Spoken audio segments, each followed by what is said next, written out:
My shift should have ended 20 minutes ago, but I was still there on Malibu Beach, boots digging into the warm sand, eyes scanning the water out of habit more than duty. 6 years of this work had carved instincts into my bones deeper than any training manual could reach. The afternoon sun beat down mercilessly, turning the Pacific into a sheet of blinding silver, and tourists packed the shoreline like they always did on Thursday afternoons in August. I spotted her immediately, the little girl sitting alone while other children shrieked and splashed nearby. She wasn't playing. She was watching, small hands buried in the sand, shoulders tight with tension that seemed wrong for someone so young. Dark curls escaped from beneath a pink hoodie that was far too heavy for this weather, and even from 20 yards away, I could see the trembling in her fingers. Carmen stood a few feet behind her, wringing her hands and shooting nervous glances between the child and the waves. I knew Carmen by sight. She'd brought the girl here 3 times in the past 2 weeks, always the same routine. Therapy, I'd guessed. Exposure therapy for water phobia. The kind of gentle, patient work that took months to show progress. The girl inched forward, just her toes touching the foam. Carmen smiled encouragement, relief washing across her weathered features. This was progress. This was the breakthrough they'd been working toward. Then the ocean betrayed them. I saw it before anyone else did, the way the swell pattern shifted, the subtle pull of an undertow forming. Rogue wave, my brain supplied automatically. Happens fast on this stretch when the tide turns. The wall of water built itself in seconds, rising higher than the gentle rollers that had been lapping at the shore all afternoon. The girl looked up just as it hit. She went under without even a scream. Small body yanked into the churning surf like a rag doll. Carmen's shriek cut through the beach noise, raw and terrified. But she froze. Couldn't swim well enough to attempt a rescue in that current. I was already moving. Instinct doesn't ask permission. My boots came off as I ran, feet pounding across hot sand that burned my soles. I hit the water at full sprint and dove through the next wave, saltwater shocking my system with its cold grip. The Pacific here wasn't gentle. It was hungry, pulling and pushing with currents that could drag a grown man under if he wasn't careful. I found her 15 feet out, sinking. Her eyes were open but unfocused, mouth slack, small arms floating limp at her sides. Panic wanted to claw its way up my throat, but I shoved it down. Training took over. Secure the victim. Maintain contact. Get to shore. I hooked one arm under her armpits and kicked hard, fighting the current that wanted to pull us both deeper. My lungs burned. My arms screamed. Every stroke felt like pushing through concrete. But I didn't stop. Couldn't stop. The girl's dead weight in my arms was both motivation and terror. My knees hit sand and I dragged us both onto the beach, collapsing beside her as water streamed from her nose and mouth. Not breathing, lips already going blue. Carmen was sobbing somewhere nearby, but I couldn't focus on that. I tilted the girl's head back, checked her airway, positioned my hands. 2 rescue breaths. 30 compressions. The count ran through my head like a metronome. Come on. Come on. Her chest hitched. She coughed once, violent and wet, then sucked in a desperate breath that sounded like the most beautiful thing I'd ever heard. Water spilled from her mouth as she gasped and choked and cried, small body convulsing with the effort of expelling the ocean from her lungs. I rolled her onto her side, hand on her back, murmuring words I didn't even remember later, just sounds meant to soothe, to anchor. Her eyes found mine and locked on, terrified and searching. You're safe, I managed, voice rough. You're safe now, sweetheart. Just breathe with me. The crowd that had gathered parted for the paramedics. Efficient hands took over, checking vitals, loading her onto a gurney. But when they tried to separate us, her small fingers latched onto my wrist with surprising strength. Don't go, she whispered, voice hoarse from seawater. Please don't go. So I climbed into the ambulance beside her, still dripping, still wearing my lifeguard uniform that clung to my skin uncomfortably.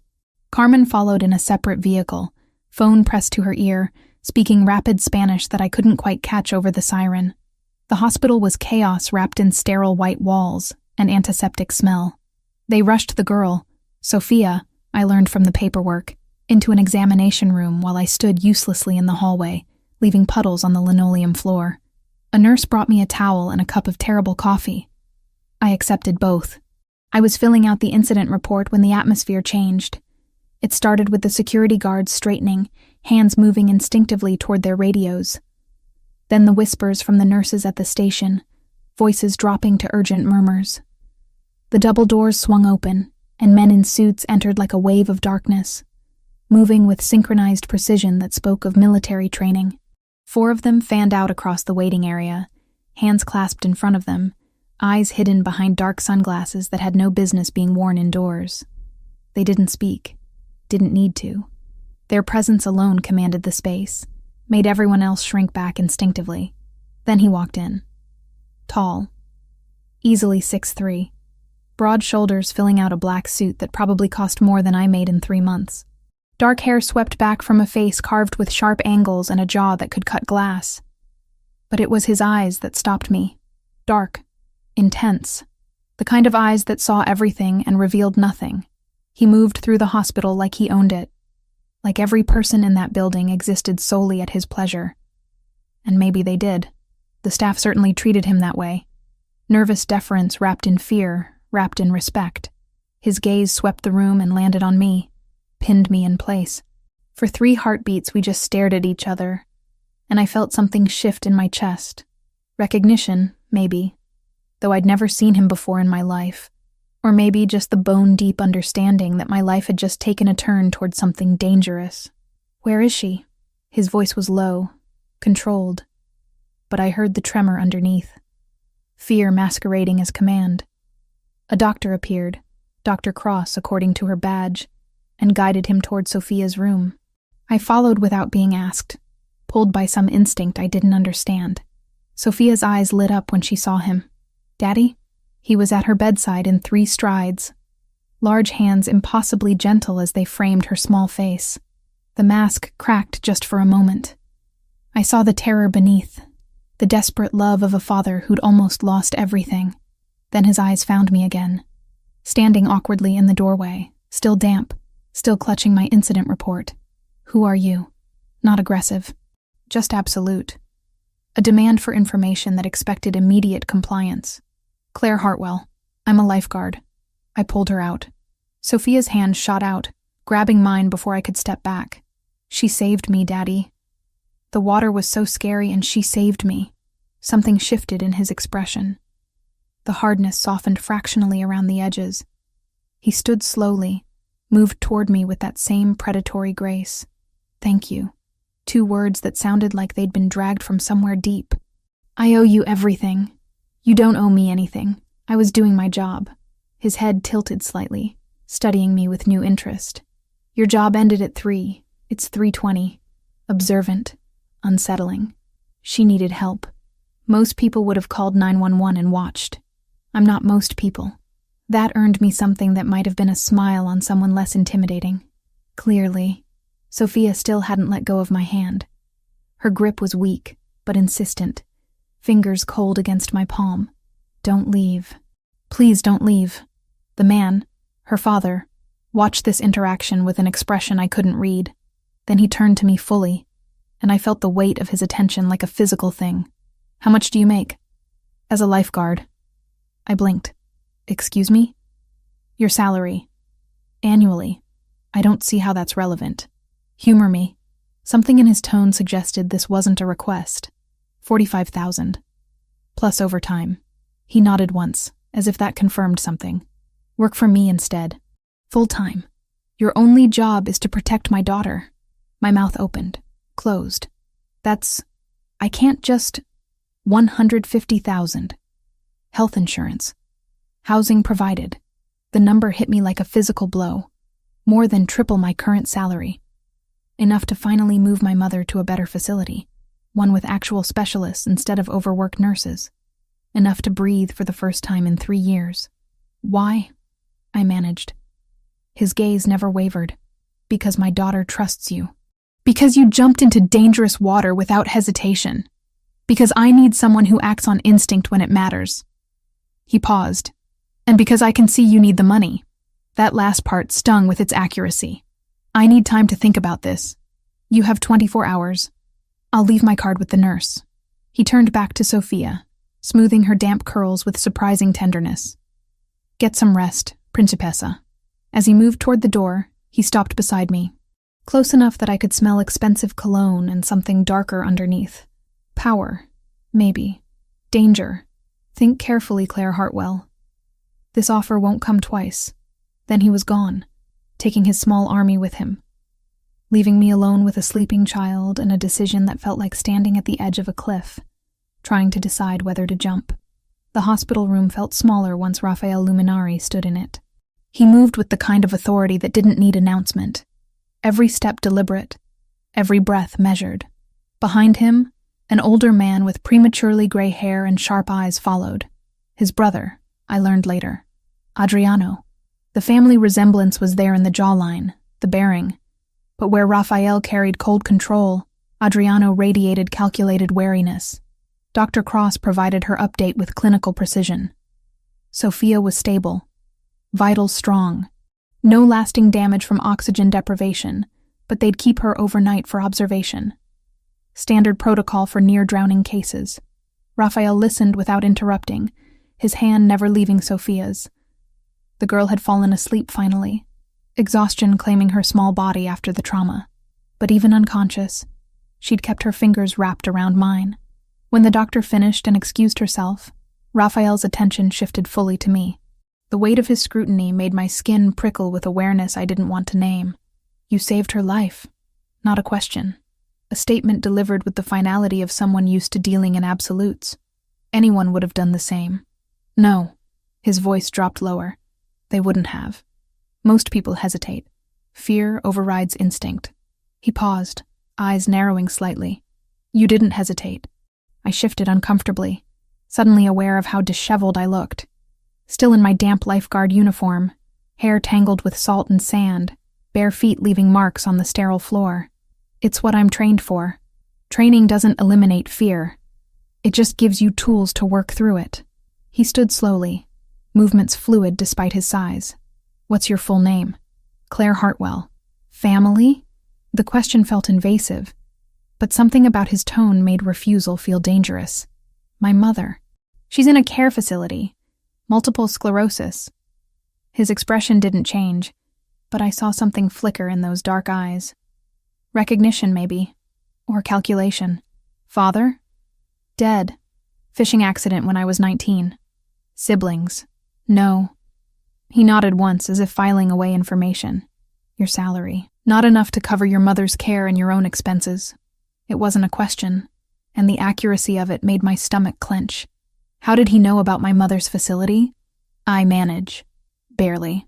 He crossed his arms, suit jacket pulling across broad shoulders. "Work for me instead. Full time. Your only responsibility is Sophia's safety." The proposal hung between us, absurd in its simplicity. "You don't know anything about me. I know you risked your life for a stranger's child. I know you stayed when you could have left. I know my daughter trusts you, which is more than I can say for most people." His gaze held mine. $150,000 annually. Full health insurance that includes coverage for your mother. Housing provided on my property in Pacific Palisades. The number stole my breath. Triple my current salary. Enough to move my mother to a facility with actual neurologists instead of rotating residents. Enough to stop choosing between groceries and gas. "I need time to think about this. You have 24 hours. He reached into his jacket and withdrew a business card, placing it on the small table beside Sophia's bed. "My direct number. Call when you've decided. And if I say no?" Something almost like a smile crossed his face. "Then you say no. I don't force people into service, Miss Hartwell. But I think you'll find the alternative less appealing." Before I could respond, Sophia stirred, her grip on my hand tightening. Her eyes fluttered open, unfocused and frightened. "Don't go," she whispered, voice hoarse. "Please don't go." I knelt beside the bed, brushing damp curls from her forehead. "I'm right here, sweetheart. I'm not going anywhere. Promise?" The word felt like a trap, but looking into those wide, terrified eyes, I couldn't bring myself to lie. "I promise." Raphael watched this exchange with an expression I couldn't read. Then he leaned down, pressing a kiss to Sophia's forehead with surprising gentleness. Rest, Principessa. Carmen will be here soon. He straightened, gave me one last measuring look, and left without another word. Adriano lingered in the doorway for a moment, his gaze sharp and assessing. My brother doesn't trust easily, he said quietly. The fact that he's offering you this position means something. Don't make him regret it.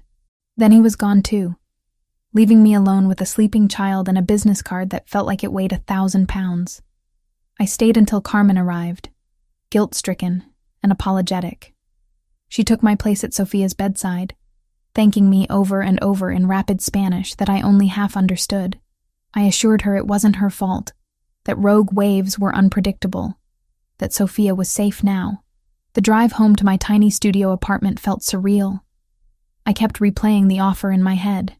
$150,000, housing included, my mother finally getting the care she deserved. But working for Rafael Luminari meant entering a world I didn't understand, a world where men wore suits worth more than my car and moved through hospitals like they owned them, where security details followed them everywhere and people spoke in hushed, fearful tones when they passed. I fell into bed still wearing my uniform, exhaustion pulling me under despite the questions circling in my mind. The phone woke me at 2 a.m. The facility. My mother had taken a turn. They'd stabilized her, but Dr. Patterson wanted to discuss treatment options, experimental therapy, new medication that showed promise for progressive MS patients. Cost, $80,000, not covered by insurance. I sat on the edge of my bed, staring at Raphael's business card on my nightstand, and understood that the choice had never really been mine at all. The office building where I met Raphael the next morning didn't look like a criminal enterprise. It looked like success. Gleaming glass and steel in downtown LA, with Luminari Imports etched discreetly on the lobby directory. The receptionist expected me, directing me to the top floor with efficient courtesy. Raphael's office occupied the entire penthouse level. Floor-to-ceiling windows offered views of the city stretching to the ocean. The decor was minimalist, but expensive. Dark wood, leather furniture, abstract art that probably cost more than my car. He sat behind a massive desk, reviewing documents with the same focused intensity he'd shown at the hospital. He looked up when I entered, gesturing to the chair across from him. "You're early. I'm accepting your offer." He set down his pen, studying me with those unreadable eyes. "What changed your mind?" "My mother needs treatment I can't afford." "Honest. I appreciate that." He opened a drawer, withdrawing a contract already prepared. "Read it carefully. Take your time." I did, scanning the dense legal language. The salary was as promised. Housing in the guest cottage on his Pacific Palisades estate. Health coverage that was genuinely comprehensive. But buried in the middle was a clause about confidentiality. Knowledge of family business operations and associates, with penalties for disclosure that made my hands go cold. "What exactly is your business, Mr. Luminari?" "I import wine from Italy. My family has vineyards there. And the other businesses? Various holdings, real estate, investments." His expression didn't change. "Nothing that will ever put you in danger." The lie sat between us, obvious and unacknowledged. The confidentiality clause, standard for anyone working closely with my family. We value privacy. I should have walked out. Every instinct screamed that I was making a mistake. But I thought of my mother, of Sophia's small hand in mine, of the promise I'd made. I signed. Raphael countersigned without hesitation, then stood and extended his hand. "Welcome to my employ, Miss Hartwell. You start today." His grip was firm, warm, and sent an unwelcome jolt of awareness through me that I immediately pushed aside. This was business, nothing more. The Pacific Palisades mansion made the office building look modest. Sprawling Mediterranean architecture behind gates and walls, with grounds that seemed to stretch forever. Armed guards patrolled with professional efficiency. Cameras tracked every angle. The guest house where I'd be living was larger than my entire apartment had been, decorated with the same understated luxury as Raphael's office. Carmen met me there, helping me settle in and explaining the household routine with maternal efficiency. "Mr. Luminari, he's very protective," she said, unpacking the few belongings I'd brought. "Since Mrs. Luminari passed, He doesn't let many people close to Sophia. How long ago did she die? 2 years. Cancer. Carmen's expression grew distant. She was kind, beautiful. Sophia looks just like her. She paused. Mr. Luminary hasn't been the same since. More careful, more... She struggled for the word. Hard. That first week passed in a blur of learning Sophia's schedule, memorizing security protocols, and trying not to feel overwhelmed by my new reality. Sophia warmed to me quickly, her nightmares decreasing when I started reading to her before bed. She asked questions constantly, about the ocean, about my life, about whether I'd really stay. Each time I promised I would, I felt the weight of that promise growing heavier. I began noticing things.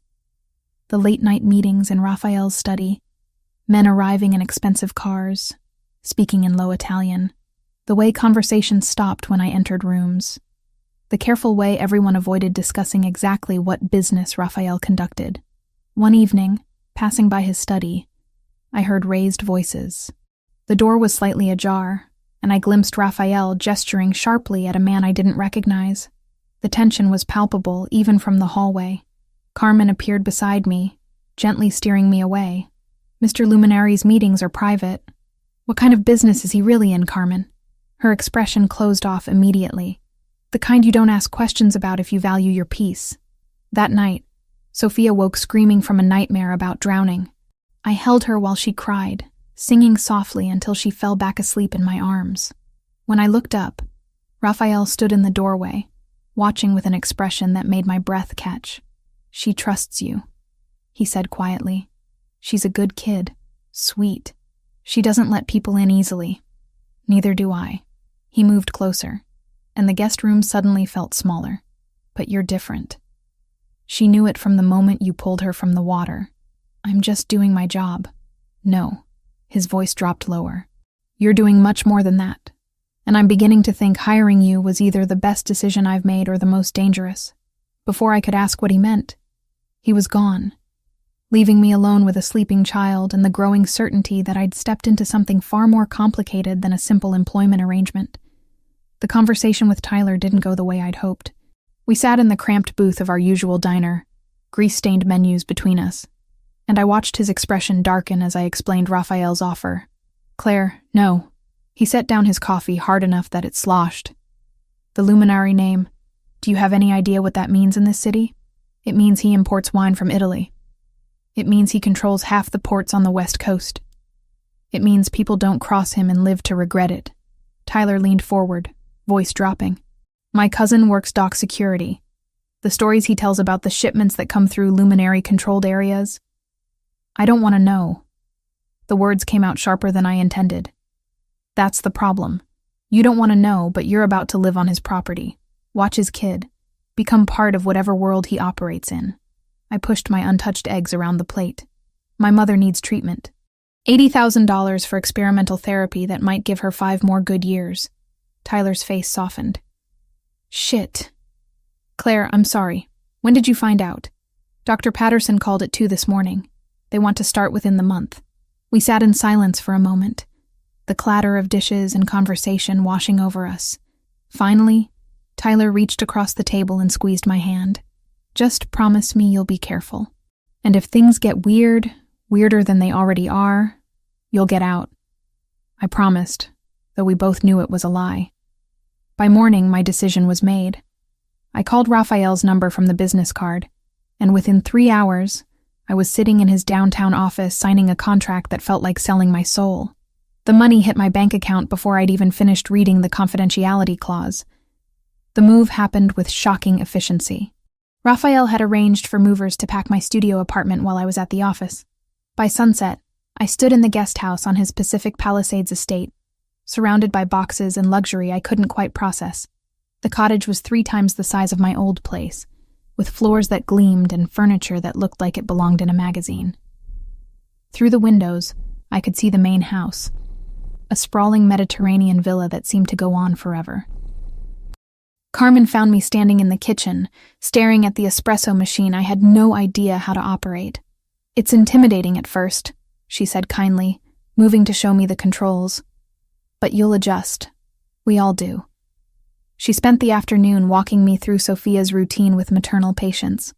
School drop-off at 7:45 at Brentwood Academy. Pick up at 3. Tuesdays and Thursdays were art therapy with Dr. Chen. Wednesdays were regular therapy with Dr. Morrison to help process the trauma of losing her mother. Fridays, Sophia had swimming lessons that she still refused to attend. Mr. Luminary, he insists we keep trying, Carmen explained. He says she can't let fear control her forever.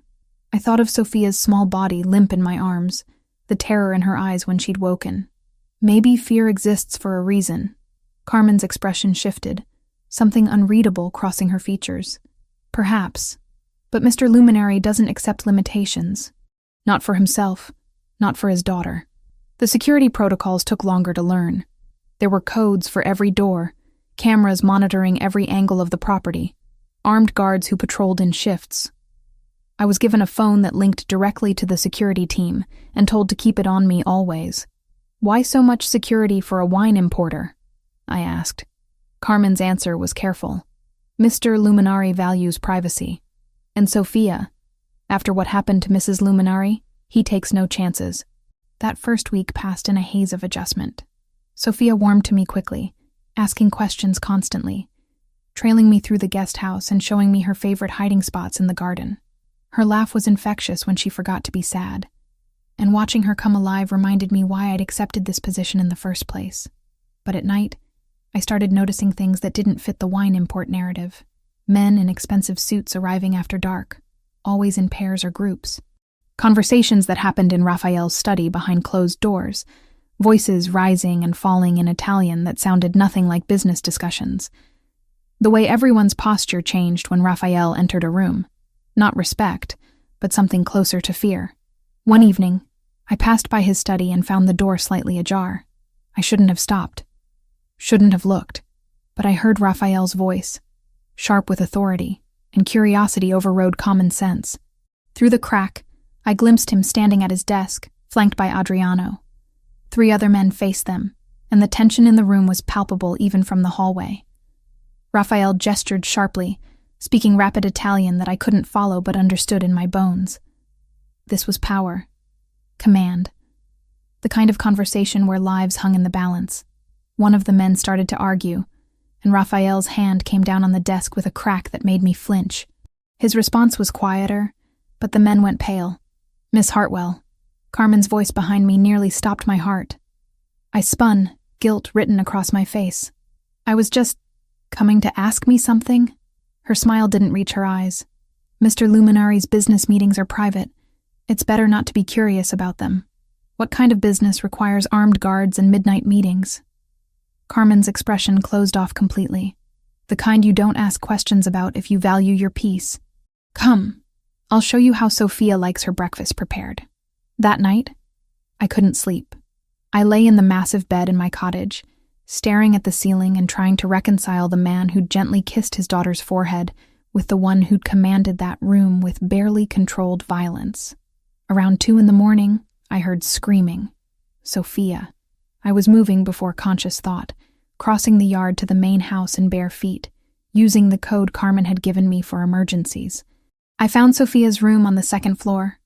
The door open, nightlight casting shadows across walls painted with clouds and stars. Sophia thrashed in her bed, trapped in a nightmare that had her crying for her mother in broken gasps. I sat on the edge of her mattress and gathered her small, sweaty body into my arms. Shh, sweetheart. You're safe. I'm here. She clung to me with desperate strength, face buried in my shoulder. The water. Mama was in the water and I couldn't reach her. She kept going under and I couldn't. It was just a dream. Your mama isn't in pain anymore, remember? She's somewhere safe, but she left. Everyone leaves. The words hit me square in the chest. I held her tighter, rocking slowly, and started humming the song my father used to sing when I had nightmares. Sophia's breathing gradually steadied, her grip loosening as exhaustion reclaimed her. Claire? Her voice was small, muffled against my neck. Yeah, baby? You're not going to leave too, are you? Like Mama? Like all the other people Daddy hired who got scared and left? I should have been honest. Should have told her that I didn't know how long I'd stay. that this job came with an expiration date I couldn't predict. But looking at her tear-stained face, I couldn't bring myself to add another uncertainty to her world. I'm not going anywhere. Promise? I promise. When I looked up, Raphael stood in the doorway. I had no idea how long he'd been there, but his expression was raw in a way I hadn't seen before, vulnerable. He watched me holding his daughter like I was solving a puzzle he couldn't quite figure out. Sophia had fallen back asleep, her breathing deep and even. I carefully laid her back down and tucked the covers around her, smoothing her wild curls. When I turned to leave, Raphael blocked my path. She doesn't let people comfort her, he said quietly. Not since her mother died. Carmen tries, but Sophia pushes everyone away. She's scared. Fear makes us push away the people we need most. Is that experience talking? I met his eyes. Maybe. We stood there in the dimly lit hallway, close enough that I could see the exhaustion carved into the lines around his eyes. He looked older in this light, wearier. Thank you, he said finally, for keeping your promise to her at the hospital. For staying when she needed you tonight. It's what you pay me for. No. His gaze held mine with uncomfortable intensity. What I pay you for is protection. What you just did, that was something else entirely. Before I could respond, he turned and walked away, leaving me alone with the echo of his words and the growing understanding that I'd stepped into something far more complicated than a simple employment arrangement. I'd promised Sophia I wouldn't leave. But standing in that mansion in the middle of the night, surrounded by security and secrets, and a man whose very name inspired fear, I wondered if staying might be the most dangerous promise I'd ever made. The next morning, life returned to its new normal. School runs and art therapy, and carefully not noticing the way conversations stopped when I entered rooms. But something had shifted. Raphael's eyes found me more often across the dinner table when he joined us for meals. Sophia clung to me tighter, her nightmares slowly decreasing from nightly to a few times a week. And I began to understand that whatever world Raphael Luminari lived in, whatever darkness funded this beautiful life, I was no longer just observing from the outside. I was being pulled in. One promise, one saved child, one dangerous moment at a time. 3 weeks into my new life, I'd almost convinced myself this was normal. Sophia's schedule had become second nature. The morning rush to Brentwood Academy, art therapy on Tuesdays, regular counseling on Wednesdays. Her nightmares had decreased from nightly terrors to maybe twice a week, and she'd started laughing more. Real laughter that made something warm bloom in my chest. Thursday afternoon, I took her to Palisades Park like I did most days after school. 2 security guards shadowed us at a discreet distance. Marco and Luis, both former military, both carrying concealed weapons I pretended not to notice. Sophia climbed the jungle gym while I sat on a bench nearby, watching her play with the careful attention that had become instinct. That's when I saw it. A black SUV with tinted windows, parked across the street in a spot that offered a clear view of the playground. It had been there when we arrived, engine running, no one getting out. My lifeguard training kicked in before conscious thought. Assess the threat, plan the exit, protect the vulnerable. Sophia, sweetheart, time to go, I called, keeping my voice light despite the tension coiling in my stomach. But we just got here. I know, but I promised Carmen we'd help her make cookies, remember? Marco appeared at my elbow, his hand inside his jacket. You saw it too. The SUV, yeah. His jaw tightened. We need to move, now. The drive back to the estate felt longer than usual. My eyes constantly checking the rearview mirror. The SUV didn't follow, but that somehow made it worse. Raphael met us at the entrance, and the look on his face when Marco briefed him made my blood run cold. Double the security detail, Raphael ordered, his voice clipped. 4 men, minimum when Sophia leaves the property. And I want to know who was in that vehicle by tonight. Raphael. His eyes cut to me. Not now, Claire. But later that evening, after Sophia was in bed, he found me in the guest house. His knock was perfunctory before he let himself in, and I bit back irritation at the presumption. We need to talk, he said without preamble. About the SUV? About Viktor Morozov. He moved to my window, looking out at the gardens lit by security lights. He controls most of the Russian operations in Los Angeles. Drugs, weapons, human trafficking. He wants what we have. We? I crossed my arms. You mean your wine import business? Raphael turned, and for the first time since I'd met him, something like frustration crossed his carefully controlled features. You're not naive, Claire. You've been here 3 weeks. You've seen the meetings, the security, the way people react to my name. So, tell me the truth. What are you really? I'm a businessman who operates in spaces the law doesn't reach. I control the ports, the shipping lanes, the distribution networks. I ensure order where chaos would otherwise reign. His gaze held mine. And men like Victor want to take that from me. Why not go to the police? The look he gave me was almost pitying. Half the LAPD is on someone's payroll. The other half doesn't have the resources to protect what matters. He moved closer. This is my world, Claire. I handle my own problems. The admission should have sent me running. Instead, I found myself asking, how much danger is Sophia in? With the security I have, minimal. But Morozov is getting bolder. His expression hardened. That's why I need you to be vigilant. Trust no one outside this house. The following Tuesday, vigilance wasn't enough. I picked Sophia up from Brentwood Academy at 3, same as always. Marco and Luis flanked us as we walked toward the parking lot, Sophia chattering about the painting she'd made in art class. I was reaching for the car door when I saw them. 2 men moving too quickly, too purposefully through the parking lot. Everything happened in seconds. Marco shouted a warning. One of the men reached for Sophia.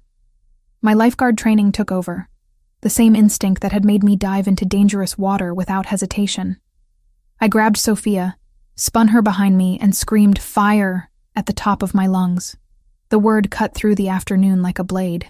Parents turned. Teachers came running. The men hesitated, their plan derailed by sudden attention. Marco and Luis moved like lightning, weapons drawn. One of the attackers pulled a gun. The crack of gunfire shattered the suburban peace, and I was moving on pure instinct, covering Sophia's small body with my own as we hit the ground. Glass shattered. Someone screamed. More shots, these from Marco's weapon. Then silence, broken only by Sophia's terrified crying against my chest. Stay down, Marco barked, scanning for additional threats. My hands were shaking so badly I could barely hold Sophia, but I kept my body between her and the parking lot. The attackers were on the ground, one clutching his leg, the other flat on his back. Luis had his gun trained on them while Marco spoke rapid commands into his phone. Raphael arrived before the police, which should have told me everything I needed to know about his influence. He came through the chaos like a force of nature, his usual control fracturing when he saw us on the ground. He dropped to his knees beside us, hands hovering over Sophia's shoulders, as if afraid to touch her, afraid she might break. Are you hurt? Sophia, baby, look at me. Daddy, she sobbed, reaching for him. He pulled her into his arms, and over her head, his eyes found mine. You could have died. I was still kneeling on the asphalt, adrenaline making my limbs feel disconnected. It's what you pay me for. No. His voice was rough, raw in a way I'd never heard. This was beyond any contract. You didn't have to do that. Yes, I said quietly. I did. Something passed between us in that moment. An understanding, an acknowledgement of something neither of us was ready to name. Then the moment broke as police sirens wailed closer. The aftermath was chaos. Police statements. Adriano appearing with lawyers who handled everything with practiced efficiency. The 2 attackers were taken away, and Raphael made it clear through channels I didn't want to understand that they would face consequences before the legal system ever touched them.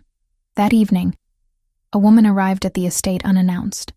Lucia Bellavita moved like she owned the place, all polished elegance in designer clothes that probably cost more than my car had. She kissed Raphael's cheek with the familiarity of someone who'd done it 1,000 times. I heard about the incident, she purred, her hand lingering on his arm. How terrifying. Poor Sophia. Sophia, who'd been sitting beside me on the couch, stiffened. I don't like you. Sophia, Raphael warned. But there was no real heat in it. I mean it. You're not my mom, and you're not Claire. I want Claire to stay. Lucia's smile didn't falter. but her eyes when they met mine were cold. Later, when Raphael stepped away to take a call, she sat beside me with predatory grace. "You're the lifeguard," she said, not quite a question. "The one who saved her at the beach." "Yes. How noble." Her tone made it sound like anything but. "Raphael has a habit of collecting people who owe him favors. A business arrangement, nothing more. Don't mistake his gratitude for anything deeper." Before I could respond, Raphael returned. "Lucia, I appreciate the visit, but we're dealing with increased security protocols." She rose smoothly, kissing his cheek again. "Of course.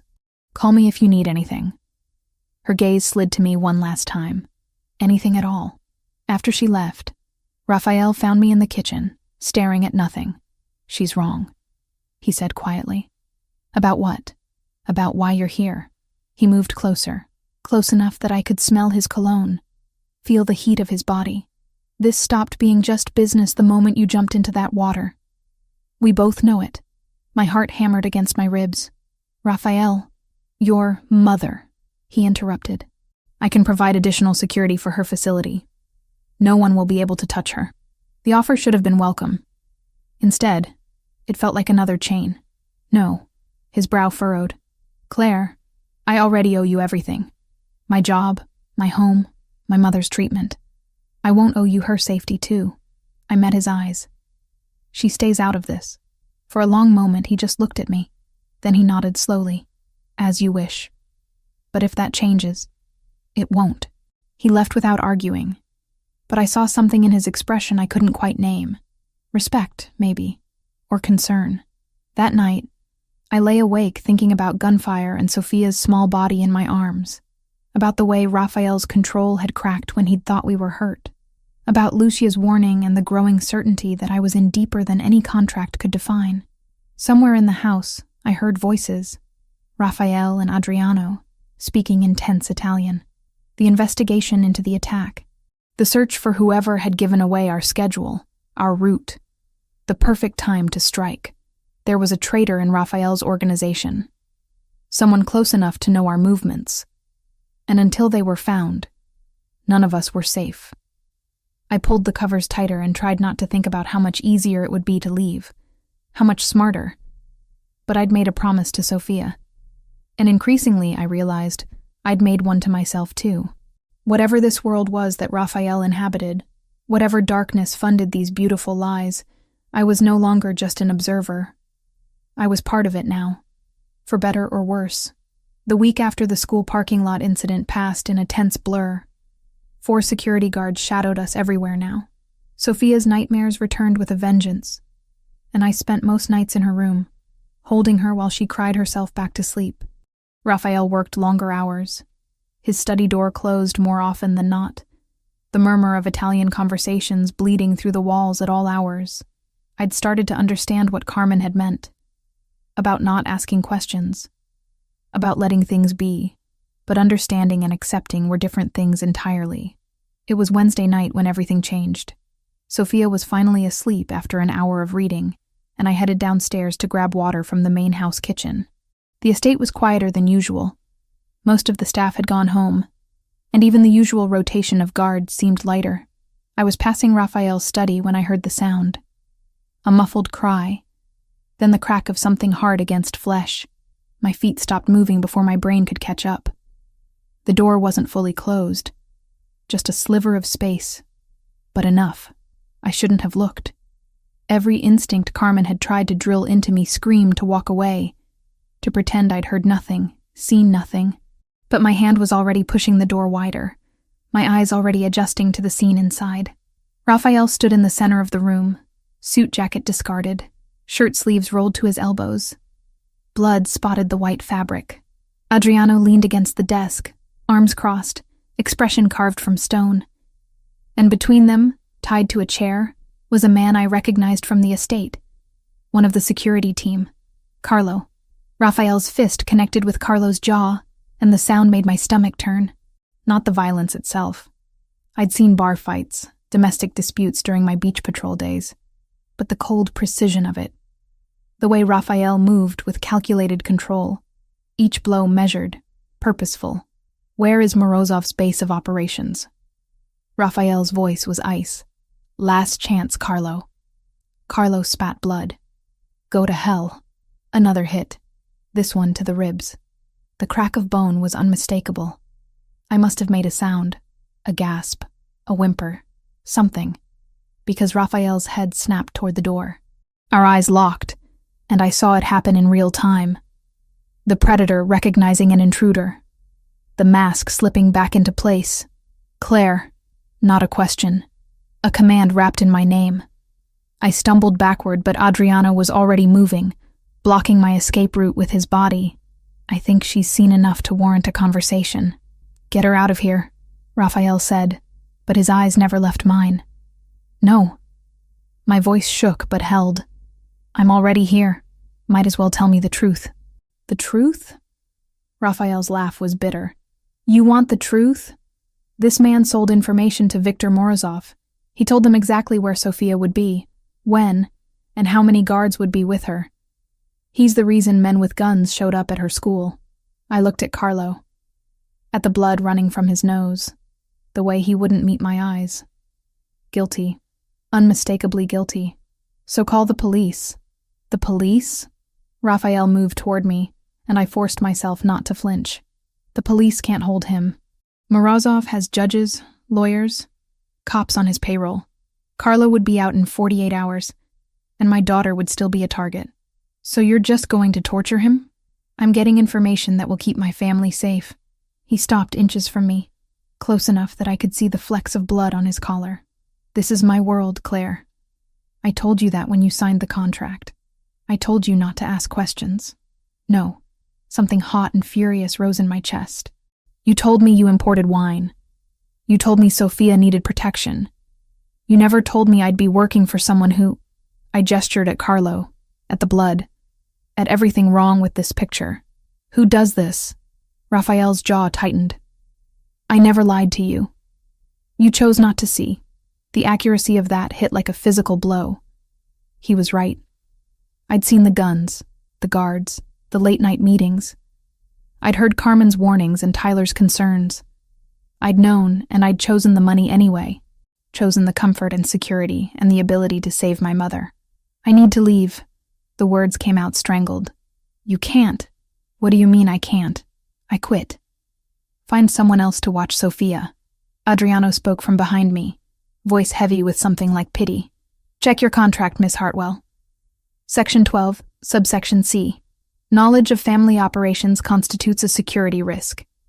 Termination requires approval from the family head. Ice flooded my veins. You're saying I'm a prisoner. I'm saying you know too much to simply walk away. Raphael's expression was unreadable. You've seen our security protocols, our routines, our vulnerabilities. If you left and that information reached the wrong people, I would never... I don't know that. His voice dropped lower. I can't know that.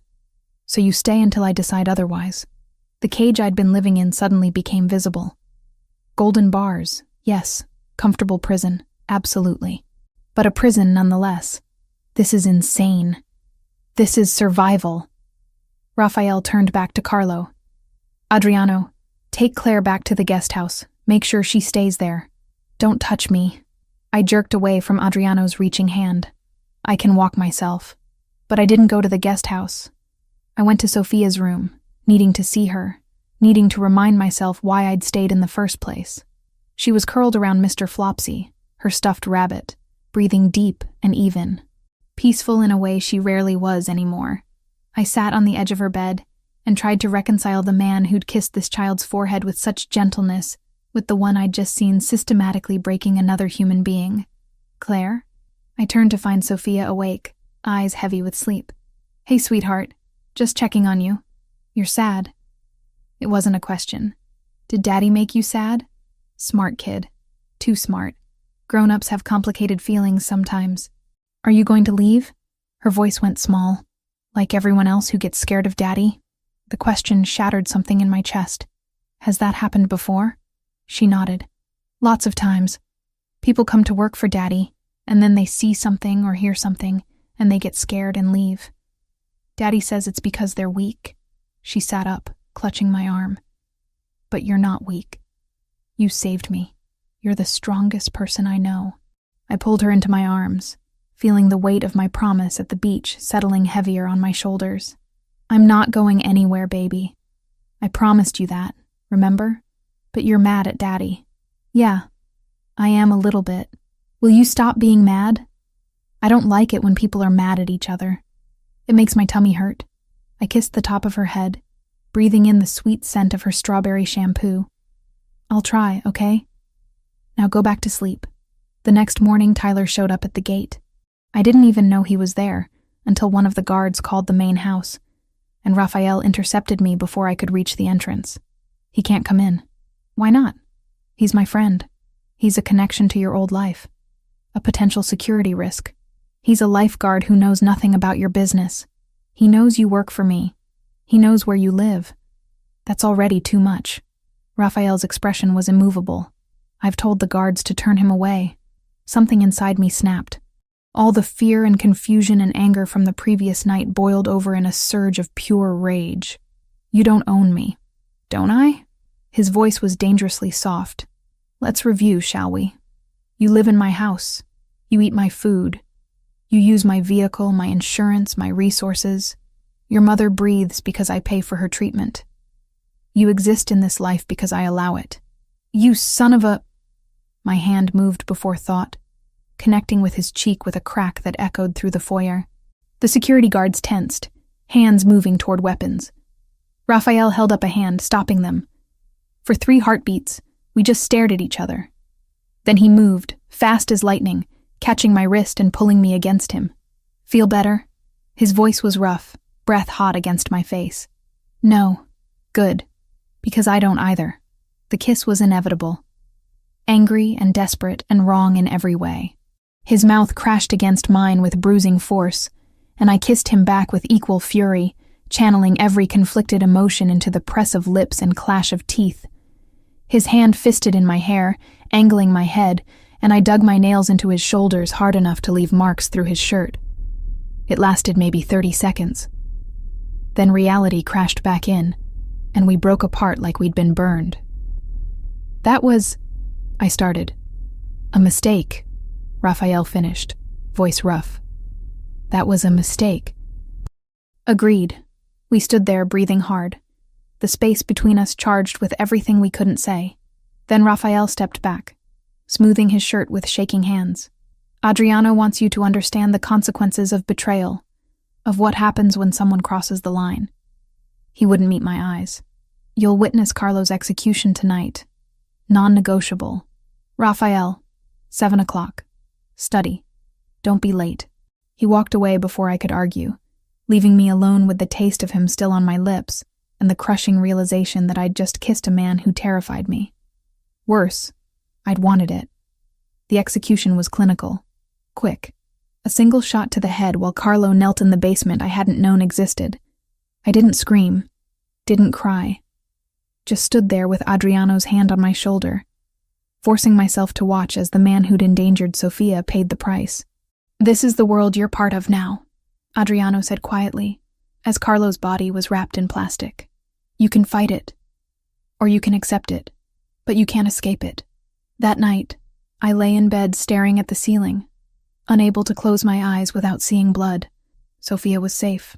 My mother was receiving care. I had security and comfort and everything I'd needed, but I was falling in love with a monster, and his 6-year-old daughter had become the child I'd never had. There was no escape.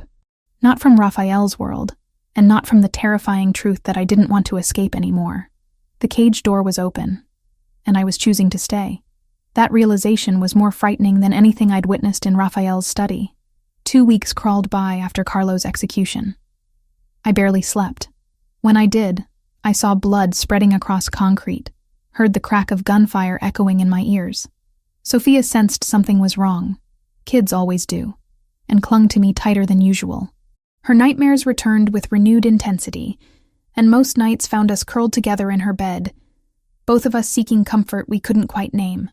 Raphael kept his distance. We existed in the same house, orbited each other during meals and handoffs of Sophia, but we didn't speak beyond what was necessary. The kiss hung between us like smoke. Impossible to ignore, impossible to address. I hated that I missed him. Hated that I'd catch myself looking for him in doorways, listening for his voice in the hallway. Hated that I'd memorized the way he moved, the cadence of his breathing, the precise shade of his eyes when they softened looking at his daughter. Carmen noticed. Of course she did. He's hurting too, she said one afternoon while we folded laundry. Mr. Luminari. He doesn't know how to be close to people anymore. Not since Mrs. Luminari died. That's not my problem. Isn't it? Her knowing look made me want to throw something. The call came at 2 a.m. on a Friday. I'd finally fallen into restless sleep when my phone lit up with a number I didn't recognize. Instinct made me answer. Miss Hartwell? A man's voice, accented. Russian. I have something that belongs to you. Ice flooded my veins. Who is this? My name is Viktor Morozov. Perhaps Raphael has mentioned me? A pause that dripped malice. Your mother sends her regards from Sunny Meadows Care Facility. Such a lovely woman, so fragile. The room tilted. If you hurt her, that depends entirely on you, Miss Hartwell.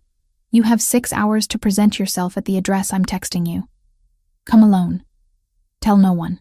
If you comply, your mother lives. If you don't, he let the sentence hang. Well, these things can be so tragically unpredictable. The line went dead. A text arrived seconds later with an address near the port. I sat frozen, phone clutched in shaking hands, mind racing through impossible options. Call Raphael. Don't call Raphael. Go alone. Don't go alone. My mother's face swam before my eyes. The way she'd smiled during her last lucid moment. The way she'd squeezed my hand and told me she was proud of me. The decision made itself. I was pulling on clothes, grabbing my keys, when Raphael appeared in my doorway like a shadow given form. Where are you going? I jumped, pressing a hand to my racing heart. Jesus, don't do that. It's 3 a.m. Where are you going? The lie formed on my tongue, but his eyes, those impossibly dark, knowing eyes, saw right through me. Victor called. He has my mother. Raphael's expression went arctic. When? 10 minutes ago. He wants me to come alone to an address by the port. 6 hours. It's a trap. I don't care. Claire. She's my mother. The words ripped from somewhere deep and raw. I know it's a trap. I know he'll probably kill me anyway. But I can't. I won't let her die because of me. Because of this. I gestured at the house, at him, at everything wrong with this beautiful prison. Raphael moved closer, and I saw something crack in his carefully maintained control. And Sophia. You promised her you wouldn't leave. The words hit like a physical blow. This isn't the same, isn't it? His voice dropped dangerously low. You die. She loses another person she loves. She breaks, again. Is that acceptable collateral damage? I wanted to scream, to hit him, to collapse. What would you have me do? Let my mother die? Let me handle it. He pulled out his phone, already typing. Adriano can have a team mobilized in 20 minutes. Military extraction. We go in hard. We get your mother out. We end Morozov for good. He said come alone. He's lying. Viktor Morozov is a sadist who enjoys the game more than the outcome. He wants you scared and helpless. I won't give him that satisfaction. Hope and terror warred in my chest. You'd do that? Risk your men for my mother? Something in his expression softened. I'd risk considerably more than that. The operation happened with terrifying efficiency. Within 30 minutes, Raphael had assembled 15 armed men in tactical gear. Adriano briefed them in clipped Italian, while Raphael studied blueprints of the warehouse, where Victor was supposedly holding my mother. You stay here, Raphael told me, checking his gun with practiced ease. With Sophia. 4 guards remain with you. No. His head snapped up. Excuse me? I'm coming with you. Absolutely not. She's my mother, Raphael. I'm not sitting here doing nothing while you risk your life for her. This isn't negotiable. Neither is this. I crossed my arms, channeling every ounce of stubbornness I possessed. I'm going. Lock me in a room. I'll find a way out. Drug me. I'll fight until I can't stand.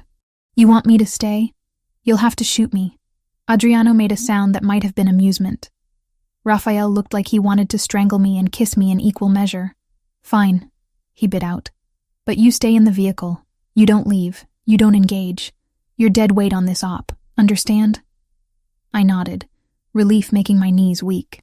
The warehouse district near the port was exactly as bleak as I'd imagined. Rusting metal structures and broken asphalt stretching toward black water. We drove with headlights off, parking 2 blocks from the target location. Raphael's team moved like ghosts, spreading out to surround the building. "Stay here," Raphael ordered one final time before sliding from the SUV. I lasted maybe 3 minutes before my phone buzzed.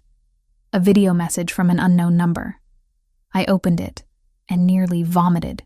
My mother, tied to a chair, blood trickling from her temple. Behind her, Victor Morozov smiled at the camera. "Your friend Raphael is here, Miss Hartwell." How predictable. "Come inside in the next 60 seconds or I start removing fingers." I was moving before thought, slipping from the vehicle while the driver was focused on his radio. The warehouse loomed ahead, door hanging open like a mouth. Gunfire erupted inside, sharp cracks followed by shouted commands. I ran. The interior was chaos. Muzzle flashes lit the darkness like strobe lights, men shouting in English, Italian, Russian. I dodged behind a pillar as bullets whined past, heart slamming against my ribs. Then I saw her. My mother, still in that chair, and Victor standing behind her with a gun to her head. Raphael approached from the left, weapon raised, face carved from stone. "That's close enough, Luminari," Victor called. "You've caused me considerable trouble. Let her go. This is between us." "Oh, but it's so much more entertaining this way." Victor's smile was a shark's. "You get to choose. The pathetic woman or your new pet? Who do you value more?" "Sophia." The voice cut through everything. I turned and there she was. Sophia, clutching Carmen's hand, eyes wide with terror. Carmen looked stricken, mouthing apologies I couldn't hear over the blood rushing in my ears. Victor's attention snapped to the child. His gun swung away from my mother. Toward Sophia. Everything slowed. I saw Raphael turn, saw the precise moment he understood. Saw Victor's finger tighten on the trigger. And I was already running, throwing myself forward with the same instinct that had made me dive into dangerous water to save this child once before. But this time it wasn't instinct. It was choice. Conscious, deliberate sacrifice. The bullet hit my shoulder with force that spun me sideways. Pain exploded through nerve endings like liquid fire. I heard screaming. Sophia's, Carmen's, maybe my own. And then I was on the ground, vision swimming. Raphael's roar was primal. Gunshots. 3 in rapid succession. Victor's body hit the floor. Then Raphael was there, gathering me into his arms with hands that shook. Claire, stay with me. Look at me." I tried to focus on his face, but everything kept tilting. "Sophia?" "She's fine. She's safe. You're safe." His voice cracked. "Why did you do that?" "Had to." Speaking hurt. Everything hurt. Promised I'd stay. Darkness pulled at me, soft and insistent. Raphael's face was the last thing I saw before it claimed me completely. I woke to white walls and the steady beep of monitors. Hospital. Again. My shoulder throbbed with each heartbeat, immobilized in bandages that smelled of antiseptic. Raphael sat in the chair beside my bed, head in his hands, shoulders bowed under invisible weight. He looked up when I stirred, and the raw emotion in his face stole my breath. "You're awake. My mom? Safe. Adriano's team got her out before the firefight started. She's in a private room 3 floors down. No idea any of this happened." Relief made tears slip down my cheeks. Victor? Dead. No remorse in his voice, just fact. His organization is being dismantled as we speak. It's over. We sat in silence for a moment. Then Raphael reached out, threading his fingers through mine with a gentleness that contradicted everything I knew about him. "I thought I'd lost you," he said quietly. "When I saw you go down, I thought..." His grip tightened. "I can't do this anymore, Claire. Can't pretend you're just Sophia's protector. Can't pretend that kiss was a mistake. Can't pretend I don't love you." My breath caught. "Raphael, I know. My world terrifies you. I terrify you. And you should be terrified." His eyes held mine. "But I haven't felt this way since before my wife died. Haven't wanted anything beyond revenge and safety for my daughter. You changed that. You made me want more. I'm scared, I whispered. Of what you do. Of what I'm becoming. Of how much I want this despite everything. Then be scared. But be scared with me. He leaned forward, pressing his forehead to mine. Stay. Not because of a contract or obligation. Stay because you choose to. Outside the hospital window, the city sprawled in the morning light. Somewhere out there was my old life. Safe, simple, small. And here was this new one. Dangerous, complicated, impossibly large. I thought of Sophia's face. Of the promise I'd made. Of the way my heart stuttered every time Raphael looked at me like I was something precious instead of something useful. I'll stay, I said. But I need you to promise something. Anything. No more secrets. No more half-truths. You want me in your life? All of it. I see everything or I see nothing. Raphael studied my face for a long moment. Then he nodded. Everything. I promise. He kissed me then, soft and careful, mindful of my injuries. And for the first time since I'd signed that contract, I felt like I was exactly where I belonged. 2 weeks after the warehouse, I was finally cleared to go home. The bullet had torn through muscle and bone, but missed anything vital. Dr. Cross called it miraculous. I called it lucky. Raphael refused to let me return to the guest house, insisting I recover in the main house where he could keep an eye on me. Sophia became my shadow. She'd drag pillows and blankets into my room, setting up camp on the floor like she was afraid I'd disappear if she fell asleep. We read books, watched movies, and she'd tell me elaborate stories about underwater kingdoms where everyone was safe and happy. The nightmares had stopped completely. Raphael visited constantly, bringing meals, adjusting pillows, checking my medication schedule with the precision of a general planning military operations. The tenderness was almost harder to handle than the violence had been. This version of him, gentle, attentive, vulnerable, threatened to undo every defense I'd built. One evening, after Sophia had finally been coaxed to her own bed, Raphael found me on the balcony outside my room. The city stretched below, lights glittering like fallen stars. You should be resting. He moved beside me, close but not touching. I've been resting for 2 weeks. I'm going stir-crazy. Dr. Cross said another week minimum before. Raphael. I turned to face him. We need to talk about what happens next. Something guarded entered his expression. What do you mean? You said you loved me. That you wanted me to stay. But I can't stay in this world the way it is now. I took a breath, gathering courage. If you want me here, really here, not just as Sophia's protector, things have to change. What kind of changes? Transparency. No more secrets about your business. I need to understand what I'm part of. I counted on my fingers. I want veto power over any decisions involving Sophia's safety. No extreme violence near her or me. I can't witness what I saw in that basement again. And you need to start transitioning toward legitimate operations. Real ones, not just fronts. Raphael was quiet for so long I thought he'd refuse. Then he exhaled slowly. That's a significant ask. I know. But it's non-negotiable. The transition could take years. My family has operated this way for generations. You don't just walk away from territory, alliances, obligations. I'm not asking you to walk away overnight. I'm asking you to start moving in that direction. I met his eyes. For Sophia. For us. For any kind of future where we're not constantly looking over our shoulders. He turned to the railing, gripping it hard enough that his knuckles went white. If I agree to this, if I fundamentally alter how I operate, my enemies will see it as weakness. They'll move against us. Then we handle it. Together. You make it sound simple. It's not. But the alternative is me leaving once I'm healed. Taking my mother somewhere far from this city and never looking back. The words hurt to say, but I forced them out. I can't raise Sophia in a world of constant violence. I won't. Raphael turned back to me, and the raw emotion in his face made my breath catch. You'd take her from me? No. You'd lose her yourself by refusing to give her a safer life. I softened my voice. She's 6 years old, Raphael. She's already lost her mother.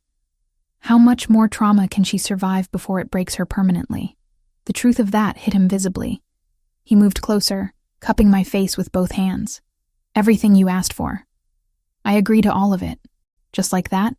You think I haven't been considering this since the moment I saw you bleeding in that warehouse? His thumb brushed my cheekbone. I've built an empire on violence and fear. But what's the point of power if I lose the only people who make me want to be better? I kissed him then, pouring every complicated emotion into the press of lips and the tangle of tongues. When we broke apart, both breathing hard, he rested his forehead against mine. This won't be easy, he warned. Nothing worth having ever is. The following week, Raphael called a meeting with his senior people. I sat beside him in his study, a statement in itself. Adriano raised an eyebrow but said nothing. The other men looked uncomfortable with my presence.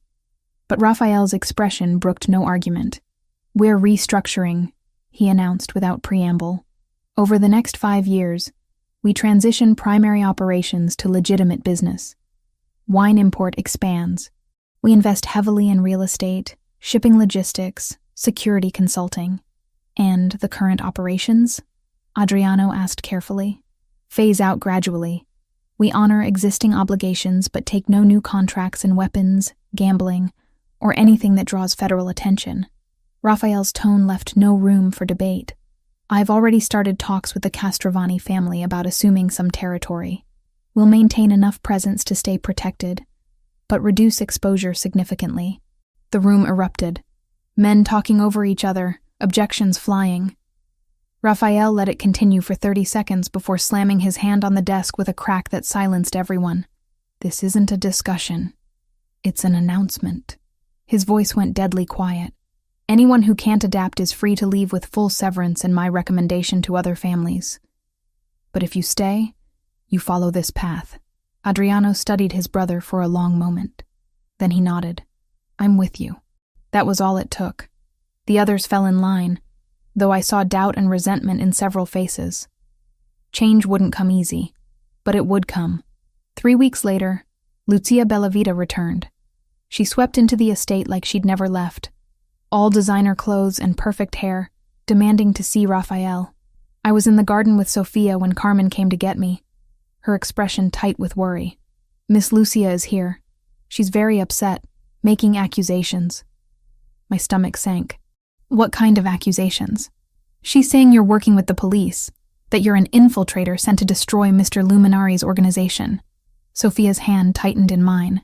Is that lady back? I don't like her. I know, baby. Why don't you stay here with Carmen while I go talk to your dad? I found them in Raphael's study. Lucia pacing like a caged animal while Raphael sat behind his desk, expression unreadable. Adriano leaned against the wall, arms crossed. There she is, Lucia spat when she saw me. The little lifeguard who came from nowhere and suddenly has access to everything. Don't you find that suspicious, Raphael? I find your timing suspicious, Raphael replied calmly. You disappear for a month and return with accusations the moment I announce restructuring? Because I've been investigating. She pulled out a folder, slamming it on his desk.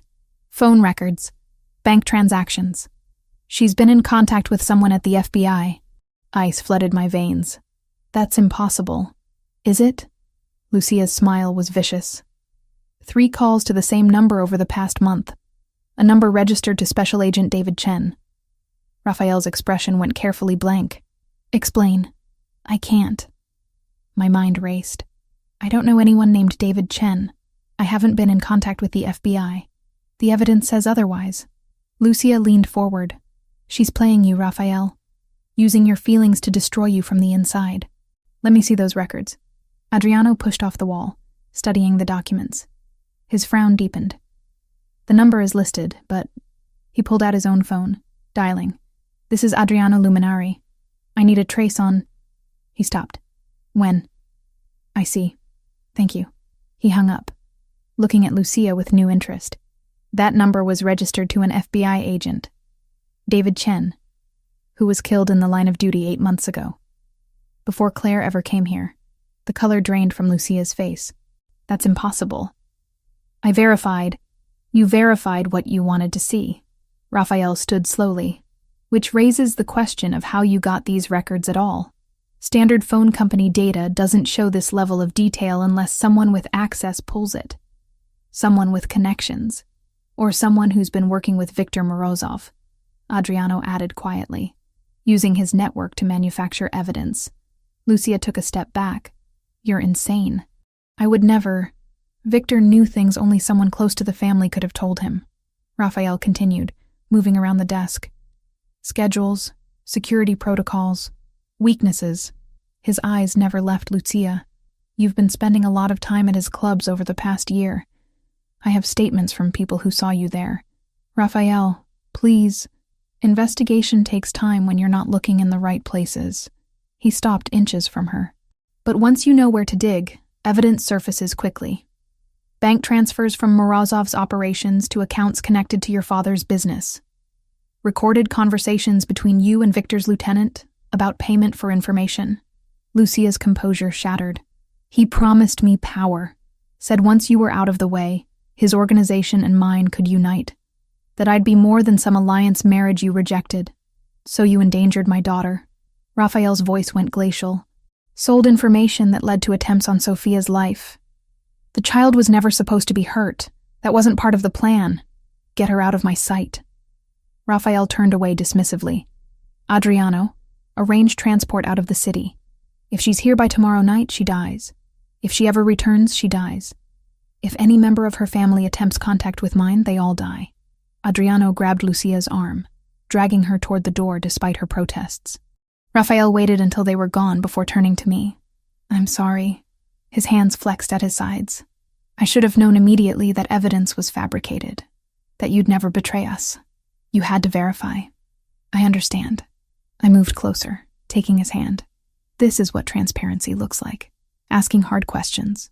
Investigating until you find the truth. He pulled me against him, burying his face in my hair. I almost lost you again. If I'd believed her without checking. But you didn't. You trusted what you knew about me more than convenient evidence. I tilted my head back to look at him. That's what matters. 6 months passed like water through fingers.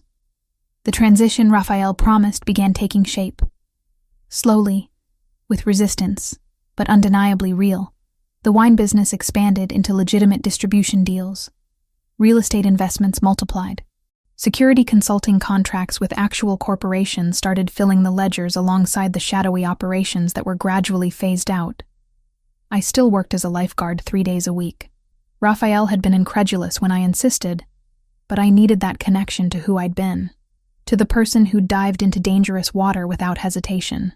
Some mornings I'd watch the sunrise over Malibu Beach and marvel at how far I'd traveled from that moment.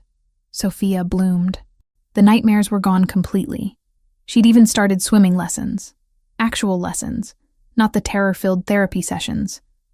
Watching her laugh in the pool, fearless and happy, made every complicated choice feel worth it. My mother's condition stabilized with the new treatment. She had more good days than bad now, and though she'd never fully understand where the money came from, she was grateful. Raphael changed in ways I hadn't expected. He smiled more, laughed with Sophia, held my hand during dinner like we were a normal family instead of a carefully constructed alliance between worlds. The violence hadn't disappeared. It couldn't, not completely. But it had moved further from our daily lives. From Sophia's innocence. We were having breakfast when Raphael slid a small box across the table. Sophia squealed before I'd even opened it. Is it a ring? Are you getting married? Can I be flower girl? I looked at Raphael, questions in my eyes. He took my hand. I know this isn't conventional. I know we've done everything backward. His thumb brushed my knuckles. But you saved my daughter. You saved me. And I don't want to spend another day without making this official. Inside the box was a ring. Aquamarine surrounded by small diamonds. The color of the ocean where everything started. Marry me, Claire. Not because of a contract or obligation. Marry me because I love you. Because Sophia loves you. Because we're already a family and I want the world to know it. Sophia bounced in her chair. Say yes. Say yes. I looked at this man who'd terrified me. This child who'd captured my heart. This impossible life I'd built from wreckage and salt water. and I realized I wasn't choosing between safety and danger anymore. I was choosing love, with all its complications. Yes, Sophia's cheer could probably be heard in downtown LA. Raphael slipped the ring on my finger and kissed me while his daughter chanted, "Wedding, wedding, wedding," like a prayer. Outside the window, the Pacific stretched blue and endless, holding secrets and promises in equal measure. Somewhere out there was the version of me who jumped into dangerous water to save a drowning child.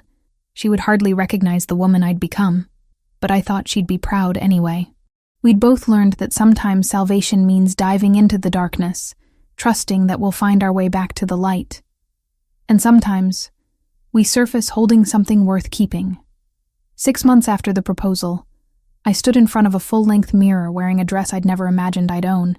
Simple ivory silk that fell to my ankles, nothing elaborate. No cathedral train or elaborate beading.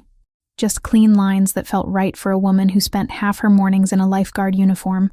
Carmen fussed with my hair while Sophia bounced on the bed behind me, already dressed in her flower girl outfit, pale blue that matched her eyes. "You look like a princess," Sophia declared. "Daddy's going to cry." "Your dad doesn't cry, sweetheart. He did when you said yes to marrying him. I saw." She tilted her head. "And when I finally swam without the floaties." He hid his face, but I could tell. The wedding was small.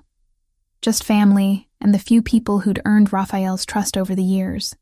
Adriano stood as best man. Carmen wept in the front row, and my mother sat in her wheelchair with surprising clarity, smiling like she understood exactly what was happening.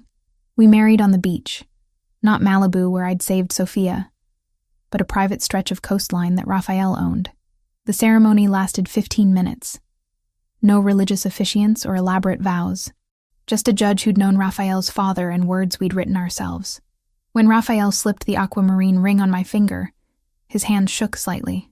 "I didn't think I'd get a second chance at this," he said quietly. "Meant only for me. At family. At love. At being someone better than what I was born to be. You were always someone better." I whispered back. "You just needed a reason to show it." Sophia cheered when we kissed, and the small gathering applauded. Later, during the reception in Raphael's garden, I watched him dance with his daughter, both of them laughing at something only they understood, and felt something settle in my chest. Peace, maybe. Or just the bone-deep certainty that I was exactly where I belonged. The months that followed rewrote our lives in subtle ways. Raphael's transition toward legitimate business continued. Slower than I'd hoped, but steady. The wine import company expanded into 3 states. Real estate ventures multiplied.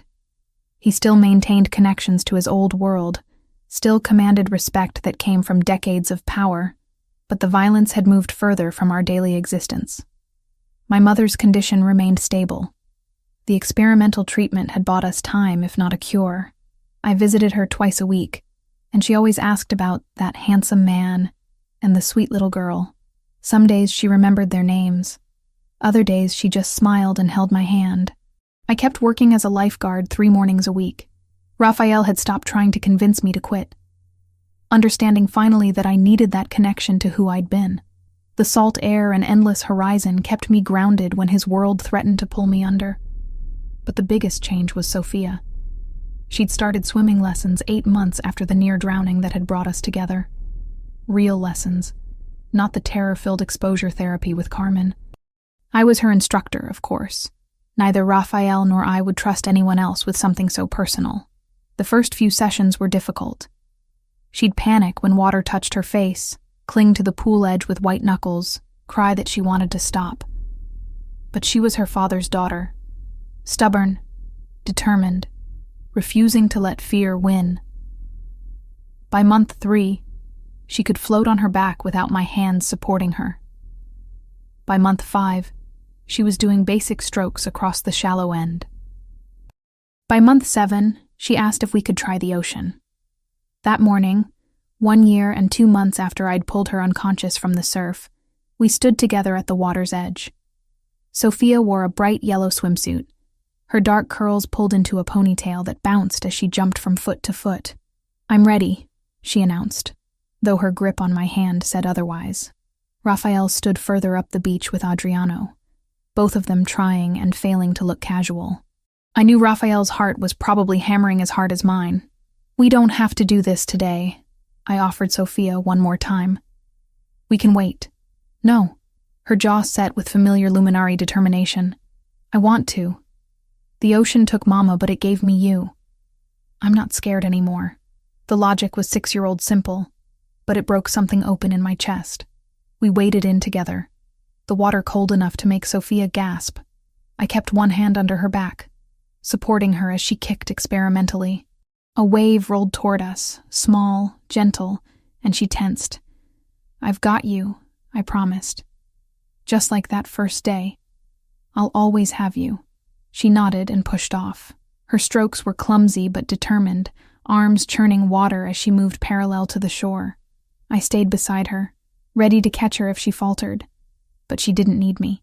After 20 feet, she stopped and stood, water to her waist, grinning like she'd conquered Everest. "I did it! Did you see?"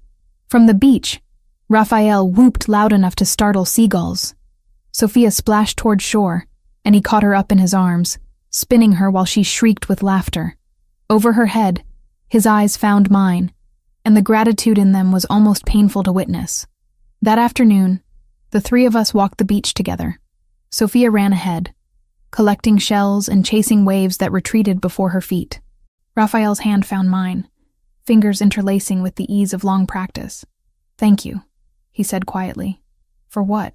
"For diving into the water that day. For staying when every instinct probably told you to run. For teaching her that fear doesn't have to be permanent." He paused. "For teaching me the same thing." I leaned into his shoulder, breathing in salt air and expensive cologne, and the particular scent that was just him. "I didn't save you, Raphael. We saved each other." "Is that your professional opinion as a lifeguard?" "It's my professional opinion as someone who knows about drowning." I looked up at him. "You were drowning in grief and violence. I was drowning in debt and loneliness. Sophia was drowning in trauma. And somehow, we all found each other at exactly the right moment." Sophia ran back to us, pressing a perfect sand dollar into my palm. "For your collection." "It's not broken at all." I crouched to her level, admiring the treasure. "It's beautiful. Should we add it to the others?" She nodded seriously. "And then, can we swim more tomorrow? I want to learn the one where you go under the water and come up far away." "Diving," Raphael supplied. "And not until you're 8. That's forever." "That's 2 years, Principessa." She huffed dramatically but accepted the ruling, running ahead again toward where the tide had left a tangle of seaweed worth investigating. Raphael pulled me to my feet, and we continued walking. The sun was setting, painting the ocean in shades of copper and gold.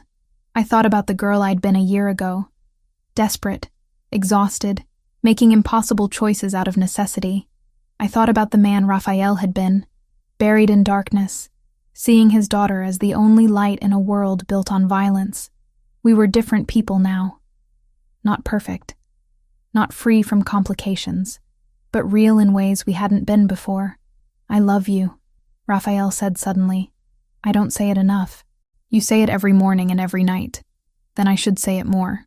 He stopped walking, turning me to face him. "You took a bullet for my daughter. You stood by me when I gave you every reason to leave.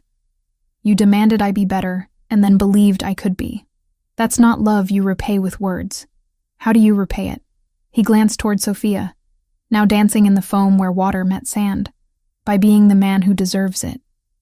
By building a world where she doesn't have to be afraid. By making sure you never regret diving into that water." Sophia called to us, waving frantically at something she'd discovered. We walked toward her together. This family we'd built from trauma and salt water, from impossible choices and desperate faith. They say lifeguards are trained to save people from drowning. What they don't tell you is that sometimes the person you save ends up saving you right back. That sometimes the most dangerous water isn't in the ocean. It's in the human heart, in the spaces between fear and trust, between survival and truly living. I jumped into dangerous water to save a child I didn't know, and in return, she and her father had pulled me from depths I hadn't even realized I was drowning in.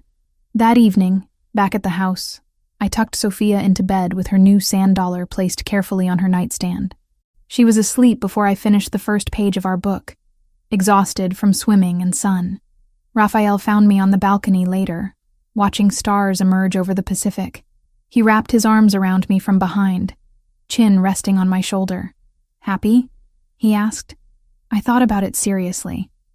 About the complexity of this life, the shadows that still lurked at its edges, the reality that we'd never be a completely normal family. But I thought about Sophia's laughter, about my mother's good days, about waking up every morning beside a man who'd literally moved mountains to become someone worthy of the love he'd been given. "Yes," I said simply. "I'm happy." And I was. Not despite the complications, but because of them. Because happiness earned through struggle tastes sweeter than happiness given freely. Because family chosen deliberately means more than family assigned by blood. I'd answered a call that brought me into Raphael Luminari's world. I'd stayed for his daughter. But somewhere along the way, I'd started staying for him. For us. For this impossible, imperfect, beautiful life we'd built together. The ocean stretched before us, dark and endless, holding secrets and promises in equal measure. Somewhere out there was the exact spot where I'd pulled Sophia from the water, where everything had changed in the space of a heartbeat. I wouldn't change it. Not the fear or the danger or the impossible choices, because all of it had led here, to this moment, this family, this love that had saved us all. Raphael's arms tightened around me, and I leaned back into his embrace, letting the sound of waves and his steady breathing lull me into contentment.